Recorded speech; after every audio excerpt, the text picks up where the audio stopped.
जी, तो कैसे हैं आप? उम्मीद करता हूँ खैरियत से होंगे। तो अगर कभी हम बैठकर सोचें कि हमारे पास कितनी सारी नेमतें हैं, तो हम अगर उनको काउंट करने लगें तो हम हैरान रह जाएंगे ये जान कर के हमारे पास कितनी बेशुमार नेमतें हैं।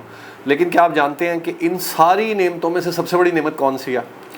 इन सारी नेमतों में से सबसे बड़ी नेमत है शुक्रगुजारी की नेमत। यानी कि आप शुक्रगुजार रहें उन चीज़ों के जो आपके पास मौजूद हैं।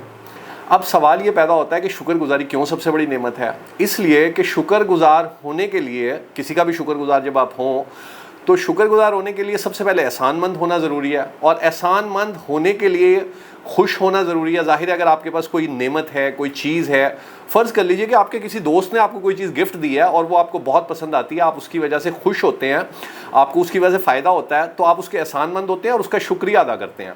इसी तरीके से अगर हम शुक्रगुजारी नहीं कर रहे हैं तो इसका मतलब यह है कि हम खुश नहीं हैं अपने पास मौजूद चीज़ों से।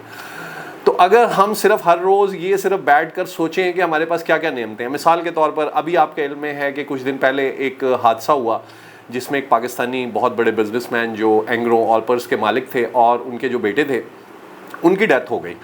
आपको अंदाज़ा होगा कि वो किस कदर अमीर आदमी थे और तकरीबन उन्होंने इस एडवेंचर के लिए जाने में कोई 15 करोड़ रुपए खर्च किए थे। अब आप ज़रा सोचें कि जिस वक़्त अल्लाह ताला सबके लिए आसानियाँ पैदा फरमाए और अल्लाह ताला सबको ऐसे हादसा से बचाए, जब वो इस हादसे से इस पीरियड से गुजर रहे होंगे, उस वक्त अगर उनको ये ऑप्शन दिया जाता कि आप अपनी सारी दौलत दे दें और उसके बदले में आपको और आपके बेटे को ज़िंदगी मिल जाएगी, तो उनका क्या जवाब होता? वो फ़ौरन तैयार हो जाते। तो आप ज़रा सोचें, ये ज़िंदगी की नेमत हमारे पास है, इसी तरह बेशुमार नेमतें हमारे पास हैं। असल चीज़ ये है कि सबसे पहले ये एहसास होना कि हमारे पास क्या क्या नेमतें हैं। तो मैं आपको सिर्फ ये कहना चाहूँगा कि अगर आप रोज़ाना सिर्फ 5 मिनट इसके लिए रखें ना, कि जब आप आंखें बंद करके बैठ जाएं और ये सोचें कि आपके पास क्या क्या नेमतें हैं, और फिर जब आप उन नेमतों का आपको एहसास हो तो आप उसके लिए एहसानमंद हो, शुक्रगुजार हो। किसके शुक्रगुजार हो? जिसने भी वो नेमतें आपको दी हैं। अगर आपके पास कुछ नेमतें अपने पेरेंट्स की वजह से हैं तो उनके शुक्रगुजार हों। अगर आपके दोस्तों की वजह से हैं, आपके हस्बैंड की वजह से हैं, आपकी वाइफ की वजह से हैं, आपके बहनों भाइयों की वजह से हैं, और सबसे बढ़कर रब्बे जुल जलाल, इस कायनात का जो मालिक है, उसने जो आपको नेमतें बेतहाशा अता की हुई हैं, अगर आप सिर्फ रोज़ाना 5 मिनट बैठें और बैठ के सोचें और उन नेमतों का शुक्र अदा करना शुरू कर दें, तो आप जानते हैं कि अल्लाह ताला कहते हैं कि अगर तुम मेरी नेमतों का शुक्र अदा करोगे तो मैं तुम्हें और ज़्यादा नवाजूंगा। तो ये तो अपनी जगह है, लेकिन उससे अहम बात यह है कि हम शुक्र ही जब अदा करते हैं जब हम खुश होते हैं। अगर हम खुश नहीं हैं तो हम कभी शुक्रगुजार नहीं होंगे।